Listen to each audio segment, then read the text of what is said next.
लगाइस जहिले लन्च गर्न लागि डाइनिङ टेबलमा आउने बित्तिकै खाना पाउँछ भन्दैमा हुँदैन है। कहिलेकाहीँ चाहिँ अब बुढी नभएको बेलामा या बुढी रिसाएको बेलामा पनि यस्तो यस्तो पनि समय आउँछ जब चाहिँ आफै पनि बनाएर खानुपर्छ है। त्यसैले अब आज चाहिँ अब बुझ्नु न के भएर रहेछ होइन समस्या। अनि त्यसले गर्दाखेरि आफै अब ढोसा पकाउने आजको लागि ढोसाको तयारी गरिरहेछ है। कहिलेकाहीँ चाहिँ आफै पकाएर खानुपर्ने हुन्छ है। अनि अब यो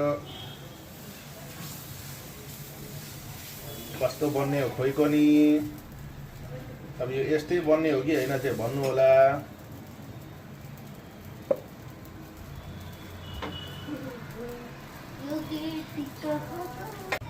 अब यो पाक्न लाग्यो जस्तो छ है। अब यसमा यस्तो गरेर यहाँ आलुको मसला राखेपछि झन्डै बुढी रिसाउँदा पनि रेडी चाहिँ गरिदिएको छ है। रेडी चाहिँ अब अहिले गर्न भ्याइँदैन थियो होला,